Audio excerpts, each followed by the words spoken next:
Rangers fans, welcome to Liberty Blue, the essential New York Rangers podcast. I'm Andrew Chelney, alongside Nick Zararis. And Nick, it is that time of the year where we do season previews. We did all the division previews. Now we have our main squeeze to do. It is time to preview the 2024-25 New York Rangers. But really quick, off the bat here today, we're going to do it by ourselves, the two of us. Tomorrow at 4 p.m. Eastern time, we have the legendary, of course, the voice of the New York Rangers, Sam Rosen, once again joining us to preview the Rangers as well. So, yeah, I know a lot of people have been jokingly saying it's the last dance because of Trouba and the Shesterkin contract. It's actually the last dance because it's Sam's last season. Like, let's be honest here. It's going to be a very weird and surreal feeling. I know the Rangers will do a nice job when we get down towards the end. I'm sure whether it's this season or next season, they will have a night for Sam, whether or not they hang something for him at the Garden, what have you. But this is it, man. We have been culminating. It's not quite. It wasn't our intention to line up the launch of a podcast with like the window of contention, but that's kind of how it's gone. Where that first year, they kind of come out of nowhere. They make the conference final. 2 years ago, they come into the season way too confident and fall on their face and don't have a good regular season, and then don't play well against the Devils. And then this past year, they pull the ripcord on the coach after 2 seasons, a year after he won Coach of the Year. They bring in a coach that nobody was excited about, us included. We were at least arguing, hey, if we're going to go into this with kind of uncertain expectations, let's at least roll the dice on somebody who doesn't have a track record of things falling apart after 2 or 3 seasons. And look, we're all aware that Laviolette teams typically after the first season start to have a gradual decline, but this is as talented a Rangers team as there's been. I was doing some research earlier today. Shesterkin's already played with more guys who have had 80-point seasons than Lundqvist did in his entire career. And Shesterkin's only been in the league for 5 seasons. So we're doing something right. We are gradually improving here. You've got a Norris Trophy winner. You've got a multi-time Hart finalist. You've got somebody who's a former first overall pick who's burgeoning out maybe to 70, 80 points. You've got Zibanejad and Trocheck who should be able to push for point per game paces. You have a multi-time Vezina finalist, a one-time Vezina winner. There's more than enough talent here. You have a healthy Filipino. Fingers crossed it stays that way. Right. You've got a former second overall pick who, coming off of an injury-plagued season, is not far removed from an 18-goal season. This is as good a Rangers team on paper as we've had. You know, we talked about this a week after free agency. On paper, this is a better team than what they went into the first night of last season with. There is no Nick Bonino here. Don't get me wrong, Sam Carrick is not very good, but he's not nearly as bad as Nick Bonino. Nick Bonino, he got put on waivers and wasn't even given like an AHL flyer by any team. Well, he said no. Yeah. He didn't want to go down the AHL because he wanted to get an NHL deal with somebody else. But he was so like he was done. He was so like, and everybody knew it because he didn't get a second contract. Yeah. Like he did not play in the NHL after that. Yeah, he did not go down to the AHL because he bet on himself. He was like, I don't want to go down to Hartford. I want to still play in the NHL. He did not get that opportunity because he doesn't have it anymore. Yeah. So yeah, I mean, this is on paper, this is much better. There's no Blake Wheeler. There's no Nick Bonino. There aren't guys that are here, you know, on a please give me one more chance to prove myself type of deal. This is it. And we said this last year as well, but they're essentially running it back this season with Riley Smith instead of Blake Wheeler. So this is objectively at the top 6 level, at least a better team than it was last year. I would much rather have Riley Smith on my top 6 than Blake Wheeler at this stage of his career. That's not a surprise to anybody. That shouldn't be a hot take to anybody either. So on paper, this is it. This is the best roster this team has had. Now it's up to everybody, especially come playoff time, to get the job done.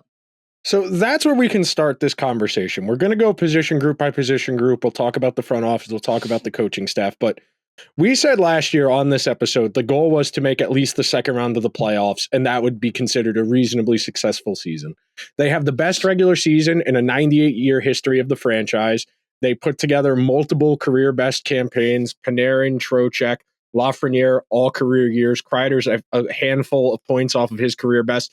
Zibanejad not, but, you know, lots to discuss there. We'll get there. But last year, about everything you could possibly have goes right. Jonathan Quick has 10 wins by December, which wasn't really expected. Jonathan Quick's preseason last year was horrendous. It was like 808 save percentage in the preseason. So the fact he was hasn't able to looked too much better this preseason than but after last year, I'm willing to at least say, okay, the preseason doesn't matter all that much. And the team he's playing behind. I know there's a preseason game tonight against the Devils.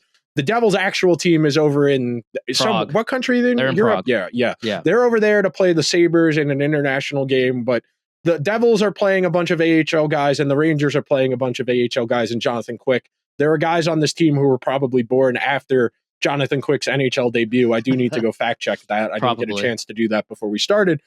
But the expectation is more or less the same. And I know you're going to say, well, Nick, they went to the conference final last year. How is that not the expectation again? And the framing I use when I talk about this, if you are one of the last 8 teams, more often than not, if things break right for you, you can make it happen. And that's the way I'm looking at it here. The teams we see that get eliminated in the first round, for the most part, they aren't even close. Occasionally you have a team like Vegas last year where they very well could have eked out against Dallas. But for the most part, we're talking about of the 8 playoff series, usually 6 or 7 of them, the winners rightfully go on and they look like they belong in that second round. Right now, and I made the same argument when I was talking about the Oilers over the weekend with somebody, it's wide open. It is as wide open as it's been. I truly don't think there are any great teams on paper right now. You look at the last handful of seasons, that Vegas team 2 years ago, that Bruins team 2 years ago, the Avalanche 3 years ago. There were some great teams on paper. But coming into this season now, all of those teams have had significant brain drain. They have lost a lot of quality players over the last handful of seasons for cap considerations. And the Rangers are facing that this upcoming summer. This will be the season the Rangers need to re-rack and reconfigure their roster. And with that in mind, there's never been a more clear opportunity. We said that going into the playoffs last year. The East was pretty wide open. The only team we were really scared of was Florida, and justifiably so. Florida was a better team. They went on and won the Stanley Cup. But on paper, they are as good, if not better, than anybody in the East. And I would argue maybe only Dallas and Edmonton are better in the West. Maybe Vancouver, if Thatcher Demko's healthy, but that's a massive if right now, being that he still doesn't have a timetable to return to hockey activities. The Boston Bruins don't even have their starting goaltender. This is true. Jonas Korpisalo has been confirmed to be the starter of Game 1. That's how far apart those discussions with Jeremy Swayman is. I want to highlight this again for everybody that's watching, listening, whatever. A head coach in the NHL will never, ever, ever confidently say a goalie is starting Game 1 in these kinds of situations unless contract negotiations are galaxies apart. Clearly, because there's 8 days before regular season starts. Bruins are either. I think they're on the 9th, but they might be the 10th. No matter what, it's next week. A week, 10 days, whatever it is. They have a lot of time to still hammer this out, and the Boston Bruins are already saying Korpisalo is the Game 1 starter. That should tell you a lot about what those conversations are like right now behind closed doors, and that is not a good sign if you're a Bruins fan. So on top of the Panthers potentially not looking as good as they were last year. Maybe they did lose a couple of good pieces that they might recuperate come trade deadline time. We don't know, but there's certain teams like the Devils that we talked about that we're really high on, but they have to put it all together. They have to put it all together for us to be genuinely concerned about. This team has done it. They've been there. They've done that. Yeah, I mean, Riley Smith hasn't been here, sure, but for the most part, this is the same team. So if anything else, this team has been through the wars and the battles together. This is not a show me what you can do type team anymore. This is a, hey, you've been there, done that before. Now can you get over that hump and get to the promised land? There is no other team in the Eastern Conference currently that hasn't lost as much that is going to do that. Now, we said when we were doing the Atlantic Division that we're still scared of Florida. They're still probably going to be the best team out of that division, and they're still scary, and I'd rather not play them. But given all that, this is their best shot. I mean, you'll take that, man. Of an entire conference, 16 teams, if you're only really scared of 1 or 2 of them, that's not bad odds. That is not bad odds. You take that bet. Absolutely, every day of the week. And again, it's one of those situations where you have to strike while the iron's hot. You just don't know when you're going to get another opportunity at the Stanley Cup. I mentioned this before. I'll mention it again for those, you might be new. I work on SiriusXM NBA Radio. I'm a lead producer on the channel. One of the hosts that I work with is Antonio Daniels, who is a former player in the NBA. He won the championship in '99 with the San Antonio Spurs. This was his second year in the NBA. He obviously, relished the moment, all that, but he thought, oh, it's easy. Oh, we're gonna get back there. Oh, we're gonna win again. Guess what? Never won again. All of these moments are so fleeting. You really have a thin window to really get there, and not only get there, but also win. Like the everything has to go your way and then some for you to get there. The Rangers have been knocking on the door for years now. Can they do it this time around? This is their best shot, and I would have to think they're going to add at the deadline. That's unless something catastrophic happens, I would think they're going to revise at the deadline.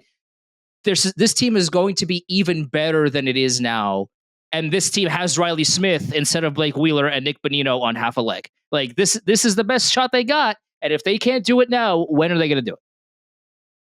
The one thing I want to build off of that before we start going position by position, that's kind of an essential component of this. I was talking about before that if you make that final 8 consistently, where you just make the second round, that's one of the criteria here. When you look at Tampa Bay before they broke through, they've been in the conference final, Tampa Bay, 7 times in the last 10 years. You got to get there enough times to eventually have it break your way. And I understand that prior to Tampa Bay breaking through and winning their 2 cups back-to-back, there were a lot of conversations about whether or not to blow that core up. Very clearly, you're talking about a group that had 3 or 4 future Hall of Famers. This Rangers team is a smidge below that. There's maybe 2 guys on this team, and that's maybe because some guys not having long enough peaks, etc. But as far as where they're at, if you consistently keep making it second round conference finals over and over again, eventually you're going to get the odds to break your way. And that's the logic here. Florida, same deal. Florida went to a second round. They beat Tampa Bay a couple of years ago. They went to a cup final. They lost. You look at Vegas. They went to a cup final. They went to the playoffs every year, but one for a 6-year period. They eventually broke through. The Blues, they went to the playoffs for 6 out of 8 years. They broke through. Washington, they won 2 President's Trophies, made it to a conference final once, but then eventually finally broke through. Pittsburgh, between their first cup and the second 2, they made the playoffs a handful of times, got to a second round, a third round, etc. This is what you have to do. And I know it sounds unglamorous to say, well, our goal is just to make the playoffs and we need to see if things break right for us. That's the way hockey is. Yeah. Hockey is so random and so high variance that you need as many kicks at this can as you possibly can. And that's why, and as we start to transition to talking about the position groups, that's why we were reticent 2 years ago when the Rangers pushed a bunch of chips in on a team that had just broken through for the first time. You make a conference final. Okay, I understand why you want to spend some money and improve the roster, but the counterpoint to that is, don't you want to have as much flexibility as you possibly can? Because you got to take care of your in-house guys. And the Rangers have done that. You gave Zibanejad an extension, you gave Fox an extension. You're going to start to have conversations. Shesterkin, they're working on, obviously, but we're 2 years away from Kreider and Panarin summer, where that will be a fundamental closing of a door. Those guys 2 years from now will not be expected to be key contributors. Could they still be very effective hockey players? Yes. But I don't think anyone expects a 35, 36-year-old Panarin and a 34, 35-year-old Kreider to play top 6 minutes on bona fide Stanley Cup contenders. That's just something that doesn't happen anymore. You don't get guys in that age group who are effective first-line players. Unless you're Joe Pavelski. Well, Joe Pavelski, it was different, though, because he was riding shotgun with guys who were half his age. He had Wyatt Johnston playing with him, who's like 21 years old, and that makes it a little bit easier. The Rangers don't have that silver bullets, man. The Rangers don't have, as much as everyone keeps trying to talk themselves into Brennan Othmann, we're going on a second straight year where he hasn't really impressed all of that much, and he's going to go back to the AHL, and he'll put up fine AHL numbers, but I'm not sold on him as a top 6 contributor going forward. And Gabriel Perreault is probably at least one more season away from that being even a consideration of him being on the NHL roster, let alone being a top 6 player. So they don't really have the solutions that a Stars had, that maybe, say, a Jets might have. As much as we make fun of the Jets for Hellebuck and Scheifele, they do have Brad Lambert. They did trade McGrody for Yeager. They have tried to find that next wave of young guys. Yeah. The Rangers have yet to really, I don't want to say elevate those guys, but Miller, Lafreniere, Kakko, Chytil, like I'm not necessarily sold on any of those guys as key contributors on a great team yet. They very well all could be, but we talked about it a few weeks ago and we can start talking about individuals now. Eventually, there comes a point where K'Andre Miller is just what he is.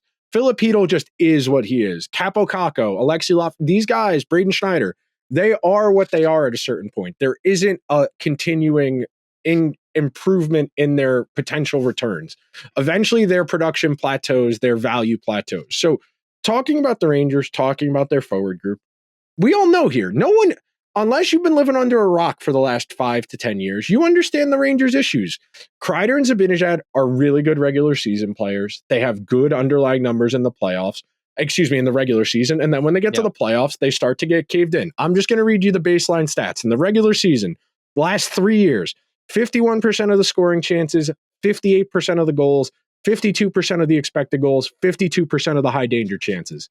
In the playoffs, 44% of the scoring chances, 58% of the goals, 39% of the expected goals, 32% of the high danger chances. That's the split. That is the difference between the Rangers in the regular season and the playoffs. And look, I know people were on Panarin for the conference final performance.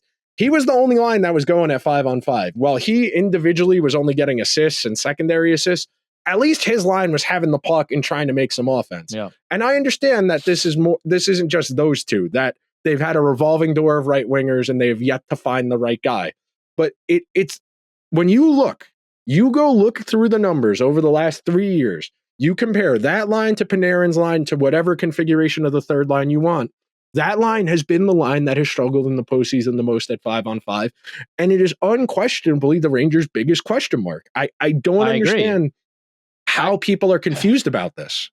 I don't either. And it's just people need to be honest with themselves. And I think that is the biggest barrier to entry for a lot of people. Because you see Zibanejad do the things that he does on the power play, or you just, you take a look at his stats on paper, and then you take a look at, Panarin, who destroyed all the numbers in the regular season. And yeah, I mean, he didn't score as much as you would have liked to, but he was, like you said, one of the 3 people that was actually doing anything at 5-on-5 in the conference finals. So I mean, it's tough. It's tough to put a lot of blame on Panarin when he's, again, one of 3 people that is actively creating things offensively when everybody's on the ice at the same time.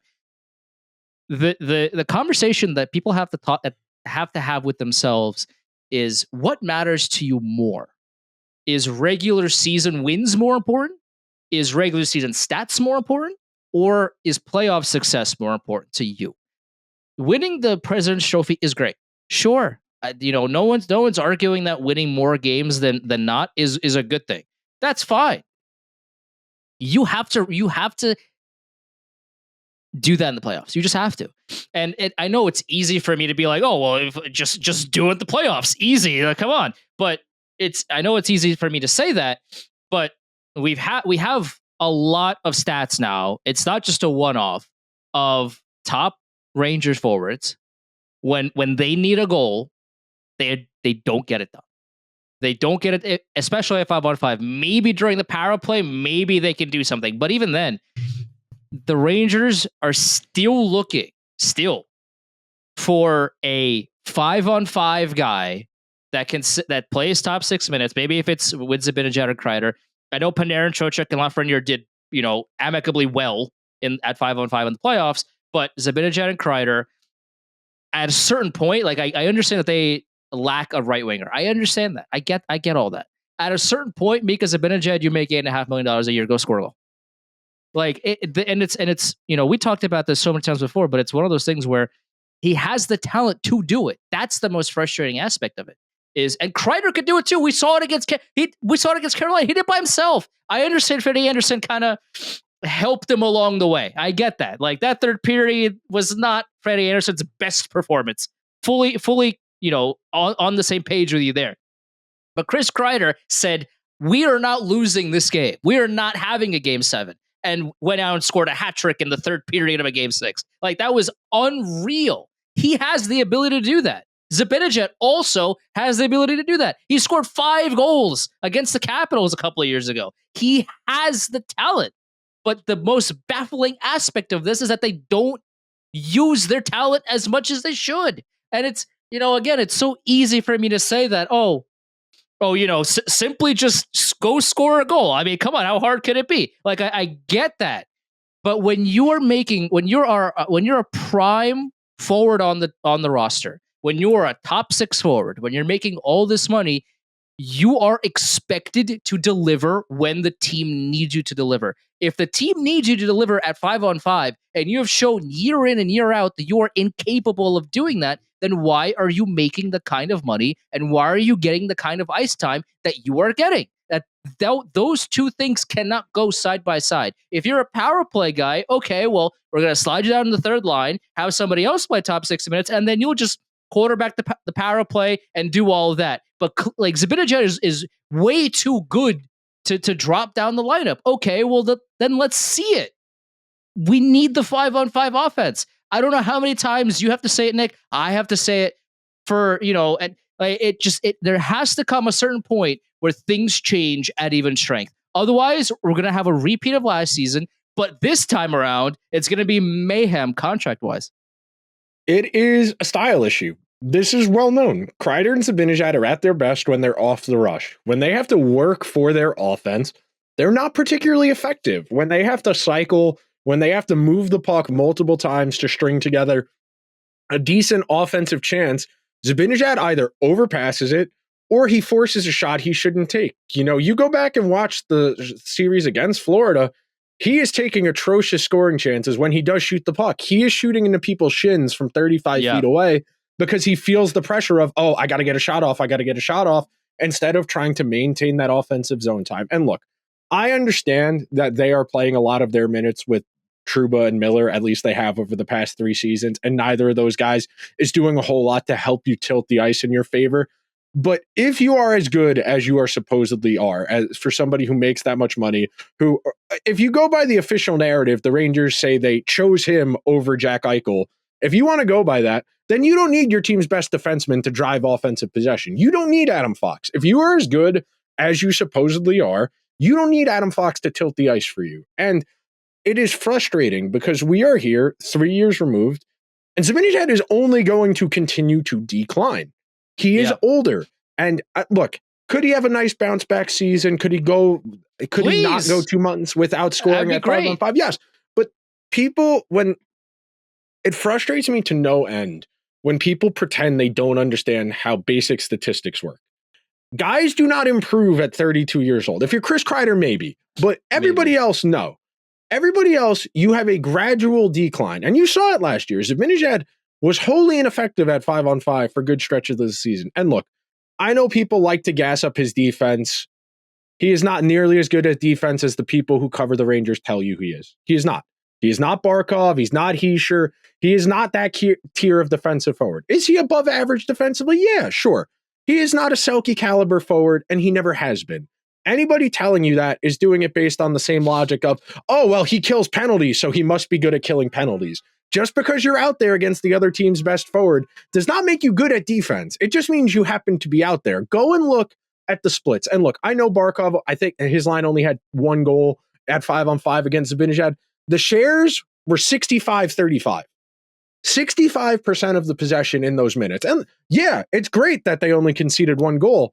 Does Shesterkin get credit for that? No, he doesn't. Zibanejad gets credit for playing great defense. Easy. Right. And it's not a fair allocation of responsibility because, like we always talk about, man, if your team fundamentally is coming down to, we need to win every game 2-1 or 3-2, you're not a very serious hockey team. And in the regular season, it's fine. You heard the splits for scoring chances. When the Rangers are playing the Blue Jackets, Zibanejad and Kreider can kill them. When they're playing the Blackhawks, they can kill them. When they got to go against Gus Forsling and Aaron Ekblad, they're not generating shit. There's a real difference here that you need to understand. And a lot of people gave me a lot of shit going into the conference final when I said the Rangers are leveling up in competition here. We've consistently beat the Hurricanes regular season and playoffs over the last 4 or 5 years. We don't beat teams like Florida in the playoffs. We don't beat teams like Tampa because they have 3 to 4 lines that play a cycle-based possession game that wear you down. The Rangers want to turn every game into an up and down, back and forth, and that doesn't work at a certain point. We said it during the Cup final. If it doesn't work for Connor McDavid and Leon Draisaitl, it's not going to work for Mika Zibanejad and Vincent Trocheck. And look, Trocheck had the year of his life last year. I think he's definitely unlocked a little more of his game. But if you want a reason to be excited for this Rangers team, in theory, you actually have a good third line on paper. Yeah. If Chytil is healthy, you have Kakko and Cuylle. And look, I know a lot of people did not like Wenberg's tenure with the Rangers. Their underlying numbers for what they were asked to do were great. Yeah. Wenberg, Kakko, and Cuylle, when they were out there, they did a great job possession-wise. Did they score enough goals? No. But you didn't bring in Alex Wenberg to generate offense. It's really interesting that people like to throw shade at Wenberg for not providing the offense. When first of all, like you said, he wasn't brought here to score goals, and two, if you're throwing shade at Alex Wenberg, where's the shade at the top guys that didn't score? Where is it? That doesn't make any sense to me. That's very strange to me. That the new guy who was supposed to be for some reason your top line winger, that didn't work out. Who he was never a top line winger to begin with. Okay, so you drop him down the third line, and he played well. Like his main goal, his main positive, like his main strength is defensive, like defense. He's a defensive minded forward, and he does that really well. And you saw that in the third line in the playoffs. When those three were together, they weren't scoring a bunch, but the other team wasn't really exactly scoring a whole lot either. Like it was a really solid third line for what it was worth. So if you're gonna hate on Wenberg for not scoring, you can't hate on Wenberg, but you can't not say anything about the top guys that are getting paid a lot more money to not score. I mean, what you can't have your cake and eat it too. I mean, come on. Last year in the playoffs, Cuylle, Kakko, Wenberg, 75 minutes at even strength, 54% of the scoring chances, 66% of the goals. That's kind of misleading. It was 2-1 goals, 4 goals against. Sure. 63% of the expected goals, 64% of the high danger chances. They had the puck a lot in the other team's zone. They got heat on the goalie.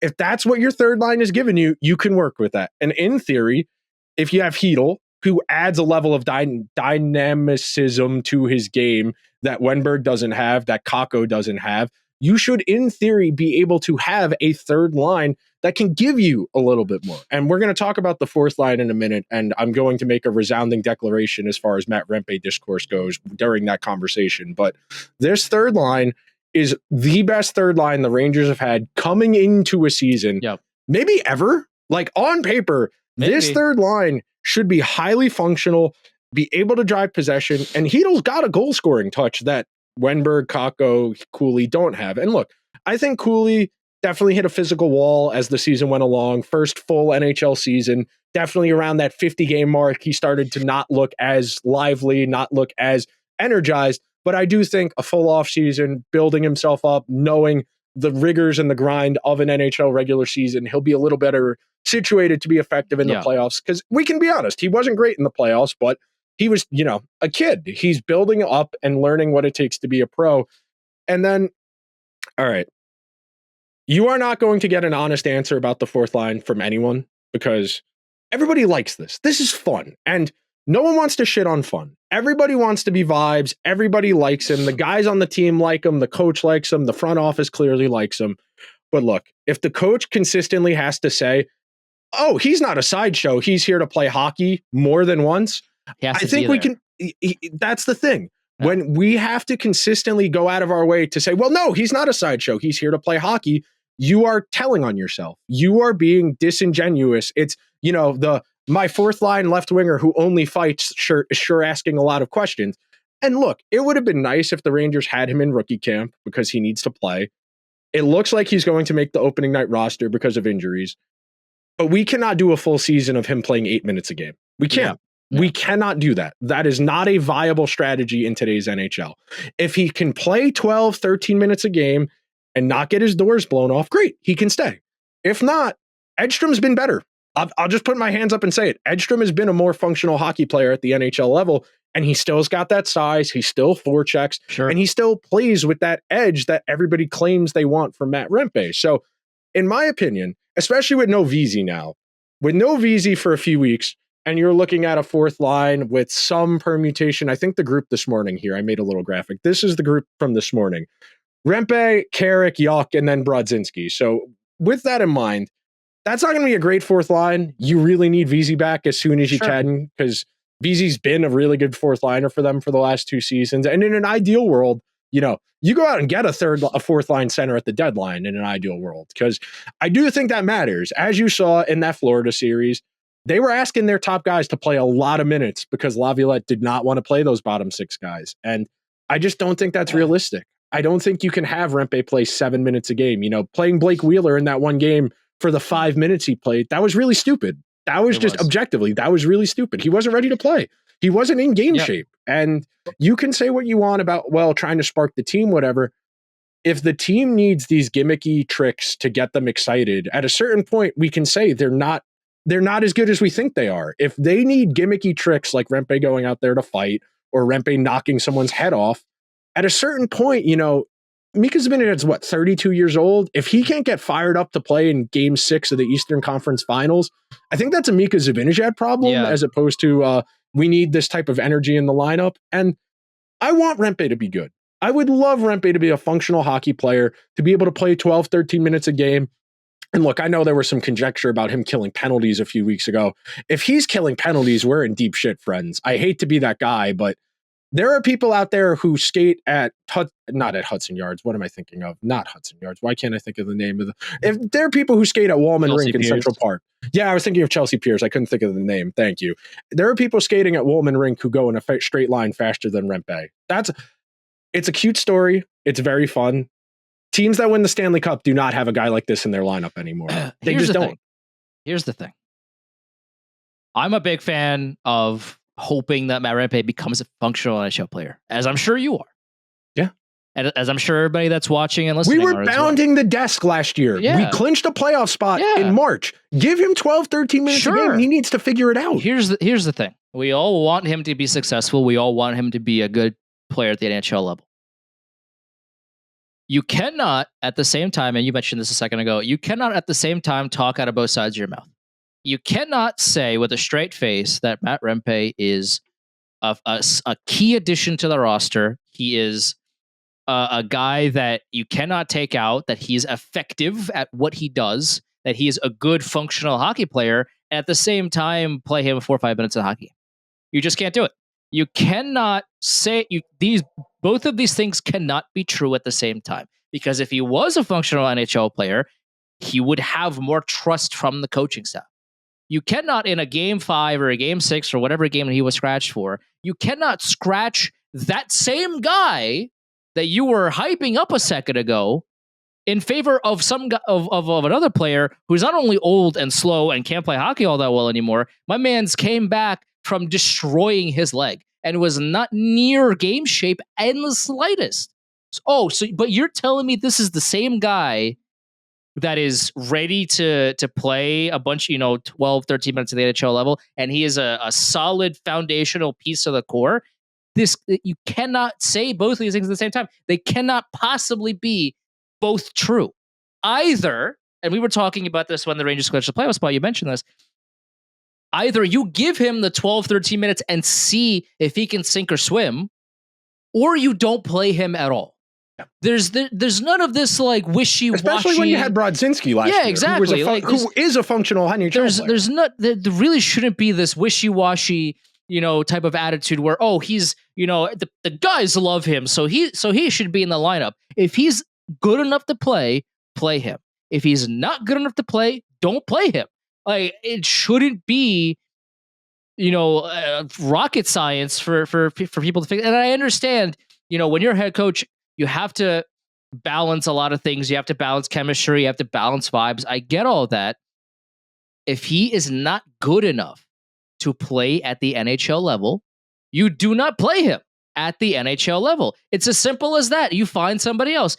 Edstrom has played well in the preseason. You want to play him? That's fine. If you want to give Othman a few games, play him. That's fine. Brett Berard hasn't played all that well in the preseason, but if you want to give him a few games just so he can, try his luck against actual NHL talent, fine, give him a try. But you can't, with a straight face, tell me that this guy, who I mean, he's great. Like, as a human being, I love Matt Rempe. Like, he's fun. He's a goofy goober, and I wish him the best of luck and success. But if he is not good enough to play at the NHL level consistently every single game, 12, 13 minutes, what have you, then why is he on the roster?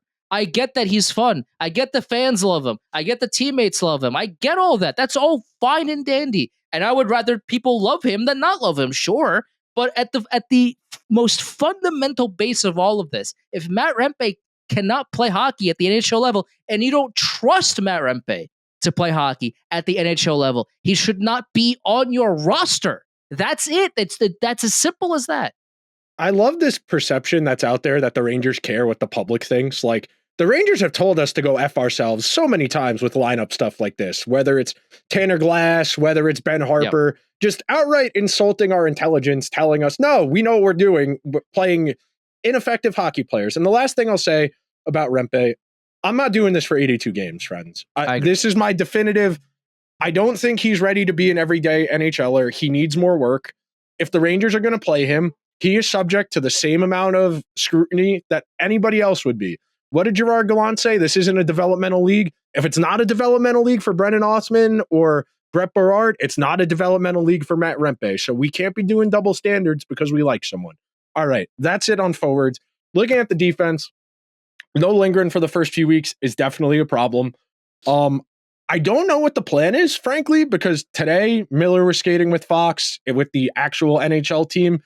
But Mancini's been getting looks with Fox. We know he's looked good, by the way. He looks like he can skate well enough to stay at this level, which is really all I need from a replacement. You know, don't look too out of place. Don't look lost. And he looks like he can skate well enough to hang around. I like his stick as well. Yeah. I think his IQ. I mean, it's preseason, so I don't want to read too much into it. But I was at the game on Thursday.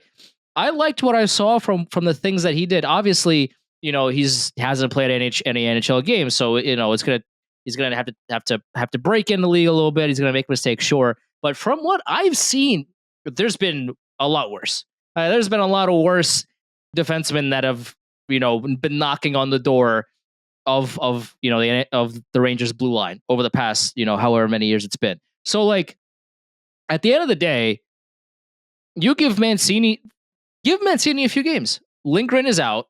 I'd rather Mancini over like Ben Harper, right? Yeah. So Lindgren's out. Play Miller with Fox, which has been the pair that we've been screaming about for the past 3 seasons now. It would be great if we actually saw that pairing in action. Have maybe Jones with Trouba or Schneider with Trouba, whatever it is, and have Mancini play the third pairing. See if he's capable. Again, as a member of the New York Rangers staff, whether it be coaching, front office, what have you, this team is going to be a playoff team. You know that. And you are going to win enough games. You're going to get enough points to get there. You know that. Why not, while there's injuries, use that time to try these guys out? Sorry, I'm a little sick, so I apologize. Like, Victor Mancini should get a few games while Lindgren's out. See if he can do it. Matt Robertson, because Matt Robertson needs to clear waivers if he stays up. So give him 5 games, and we said it the same thing what we just said with the forwards, whether it's Edstrom, Berard, Othman. You got time. You got 82 regular season games.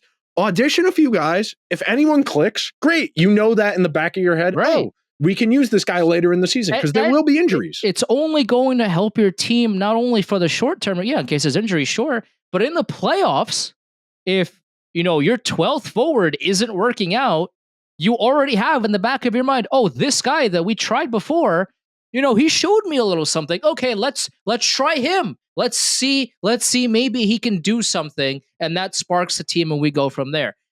You have to use this time wisely.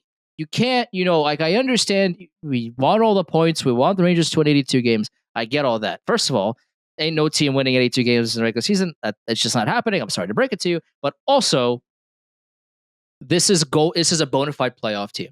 So while you have injuries, this is the prime time for you to give Rempe 12 minutes, for you to give Mancini 12 minutes. Put Mancini on the penalty kill.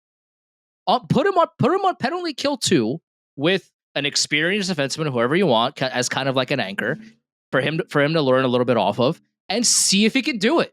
Because again, let's say Lindgren goes down in the playoffs and you need somebody. Oh, okay. Well, Mancini showed that he can do it in the regular season, so let's try him. Let's see if he can do it in the playoffs. You already have that baseline understanding of what a player can do for you if they need to, if you call their name, because otherwise you kind of have no idea and you're forcing a square peg into a round hole instead of just trying new things. And that's one of the, that's one of the things that I am really interested to see this season is, will that happen? I don't want to see Jake Buncheletters. I don't want to see Ben Harper. I don't want to see these guys. I want to see the Rangers giving these young guys a shot while they can. Because come April, come May, come June, if they get there, they're not giving these young guys a shot if they haven't seen it before. But if Othman is up here for 8 games and he scores 4 goals, okay, well, now you have Brandon Othman. Why, forget Jake Buncheletters. Oh, Brandon Othman could do it. He's there. Or, insert name here. This is what I want to see. I don't want to see we're just going to inject some guy and have him be at the background and just have him holding on for dear life while he gets 6 minutes a game and we have to keep on double shifting the top 6 and they struggle for air and they can't get anything done. And we lost? Oh, that's news to me. I can't believe we lost. Oh, we'll do it again next year. See if the same thing results in different results. At a certain point, you have to change the formula if you want a different answer. The defense will be the question mark. It's the same thing it's been for the last 3 years. Until I see Trouba and Miller play well together in the playoffs against good competition, I will be skeptical. Their regular season results are passable. Their playoff results are pretty mediocre. When we're talking about 34% of the high danger chances, 40% of the expected goals against, you're getting peppered. And it's great that Shesterkin is as good as he is and that they don't give up a ton of goals. It doesn't need to be this way. And look, I understand all of the external things here. I understand you pay Trouba a lot of money. I understand he's the captain. Everything we just said about Matt Rempe is true about Jacob Trouba.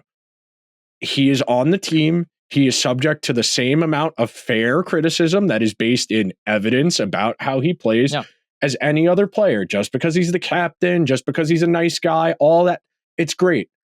We are evaluating hockey players. We are not evaluating people for the spring theater. We're not worried about the personalities of the male and the female lead in the spring Romeo and Juliet. We are trying to win hockey games here. It's great. All of this stuff the Rangers want to do, having the Rangers be at his gallery opening, that's great. All of that is great.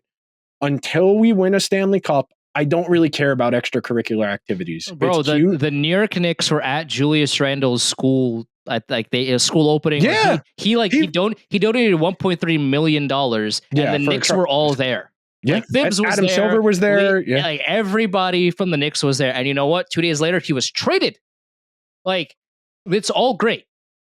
And we try not to forget about these things, right? These are people. They do good things for the community. Hopefully they're great people off the ice.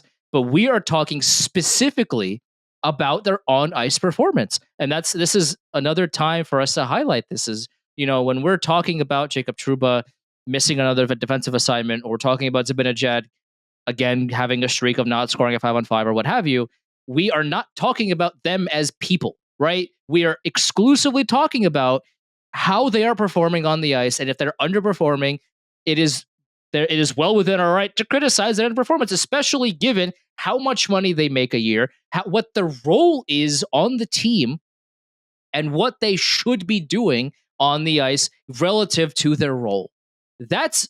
Those are the 3 criteria that we have when we're talking about a player. When Shesterkin didn't play well earlier on the season, we mentioned that. We criticized him for not playing well. It's not we just hate Trouba and Zibanejad. Everybody else is great. We're going to kiss him on the cheek and then, just call it a day. That's not what we do here. When players play well, we highlight how well they're playing. And when they don't play well, we highlight how they're not playing well. This is not a we just hate this guy because he's not you don't like him particularly. No, to our knowledge, everybody that's on the team right now is a decent person, off the ice, and we wish them well in their endeavors. But you have to play well on the ice, especially relative to your salary and relative to your role. If you are a top 4 defenseman in the NHL making $8 million, you got the captaincy on your sweater, but you constantly have defensive issues and you chicken wing players instead of trying to play, defense, especially in that game 6 where it was a 2-on-2 for Florida. And instead of defending the 2-on-2, you go to chicken wing somebody, you miss the 2-on-1, and then Florida scores. Like, you can't. You make $8 million a year. You're the captain of the team, and that's the play you make. Absolutely, unequivocally unacceptable. And we will call that behavior out because it's the wrong play 100 out of 100 times, and he knows that, but he does it anyway. Like, if somebody somebody's having a great year or a great play or a great week, whatever, we will highlight that. But it goes both ways, and it's something that I want you the viewer, you the listener to take away from this. If nothing else, you have to be objective when it comes to on ice performance. If a player isn't playing well, or if that was a strange play that they made, or if it led to a turnover, okay, you have to note, okay, that was a turnover, that was a bad play. Okay, we'll see if that continues. If it's a one-off, it's a one-off. Obviously, not everybody's going to play flawless hockey for 82 plus games. Everybody's going to make mistakes, but you have to watch these things objectively. You cannot say, "Oh, I have this guy's jersey, so I'm going to blindly cheer for him." You can't do that. Well, no, I won't say that. I won't say that. I'm not going to tell other people how to choose how they feel about people or cheer or boo, how to be a fan. Let me rephrase that a little bit. If you want to be objective about the team that you are supporting, because these are two different things. Because not everybody is like us who's talking about this from I agree. I misspoke a little bit. If you want to just be a fan and just root for the players, and you do what you're well within your right to do that, sure. But if you want to have an unbiased view of the team and their pros and their cons, their strengths and their weaknesses, and why you think X and Y could be better, or hey, maybe this guy could, this guy's having a great year. Oh, this is why. Or hey, this player isn't doing so well, and this is why. If you want to get into the weeds like we are, if you really want to get into the whys and the hows, you have to be objective. If you just want to be a fan, that's perfectly fine. You go ahead and you do that. But to really fundamentally understand what you're watching, you cannot take sides in this. You have to be as objective as you possibly can be. Otherwise, you make decisions that don't end up going well for you. Yeah, I mean, at the end of this, and we're going to start wrapping up. We'll talk about the goalies real quick and get out of here. But it is a long season. I don't want to do 82 games of Rempe Trouba discourse. I don't. They're going to win 45 to 55 regular season games. They're going to be very good in the regular season. They will probably get a reasonably favorable first round matchup. There is no point in arguing over things that are not going to change. We know how the coaching staff and the organization feel about Trouba. We know he strong-armed them into staying one more season. It's not getting changed. He's not getting traded in season. Arguing about it is not solving anything. Talking about this as a philosophical endeavor, yeah, we can point things out and try and convey, this is the play, this is what they're supposed to do, this is what they're not supposed to do. But ultimately, sitting here and arguing about it isn't going to get us any closer to our goal.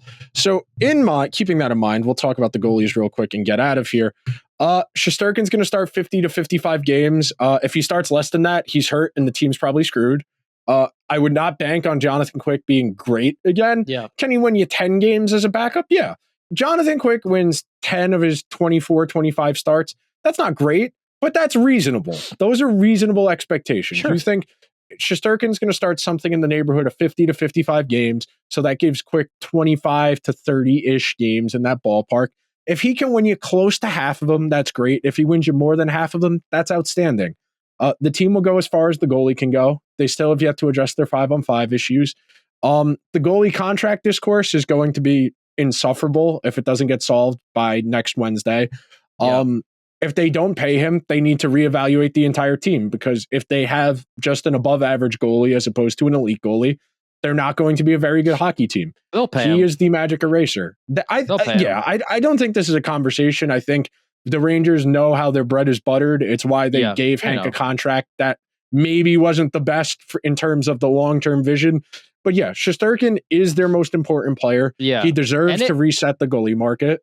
And he is their essential player. And most importantly, and I saw people talking about this morning in regards to Hellebuck, he's been their best playoff player too. It would be one thing if we were talking about Bobrovsky going into Florida, where he hadn't really put together a great playoff run in Columbus or with the Flyers, where he has paid his dues. He deserves to be the highest paid player at his position. I think going into the season, the argument is him or Hellebuck, and then there's a little bit of a drop down, and you could add Saros and a few other people there. But Shesterkin's one of the best goalies of this window, of the last 5 years. The Rangers need to pay him, and if they don't, they will rue the consequences. I actually think that not only is Shesterkin going to get paid, like this is probably not as big of an issue as some people would like to think it is, because again, not only is the salary cap going up, but I understand like it's not going up as much as we'd like it to, and $12 million now it looks a lot worse than it will a few years from now. But also, okay, you give Shesterkin 12 over I forget how much he's making now, but and then you subtract the 8 that Trouba makes now, because he's going to get dealt after this offseason. Well, not all 8. They might have to eat some of it. So at least, let's say 5, 6, whatever, whatever it is, subtract that. That's most of the issue gone. Yeah. Like that's most of the issue gone with that. And then salary cap's going to go up a little bit. I'm sure there's going to be some other changes as well. Like, yeah, $12 billion does not look good now, but I kind of think it's not as big of an issue as people like to think it is. No, because the cap's going to keep going up 5 or 6 million a year going forward now that there's actual revenue growth. And the one good thing about the owners doing a greedy round of expansion that there's no need for is that they will get placated and get a little bit of extra money. So in theory, that when we do revenue projections for the next season, they're going to be a little less inclined to be, for the lack of a better word, stupid about it, because that's all this is when we're talking about cap growth and revenues is owners need to put money back into their teams. If they don't, the revenue growth will not be as big as they should be, and everyone makes less money. So they will pay Shesterkin. It's simply a matter of, will they get it done now, or is this going to linger over the season awkwardly? We will be back tomorrow with Sam Rosen, so we don't want to dwell too much. Eastern time. 4 p.m. Eastern time live. It'll be available on all the platforms after the fact, edited, all the bells and whistles like our normal episodes. We will talk to you guys tomorrow. If you could be so kind, please subscribe to the show wherever you get your podcasts. If you're listening on Apple or Spotify, please leave the show a 5-star review. If you're watching over on YouTube, hit the subscribe button, hit the alarm bell so you get a notification whenever new content goes live. Leave us a comment. What are your expectations for this season? How realistic do you think winning a Stanley Cup is? What do you think about the futures of Shesterkin, of Trouba? Is Matt Rempe an every game player? Let us know down in the comments. We'll talk to you guys tomorrow with Sam. Later.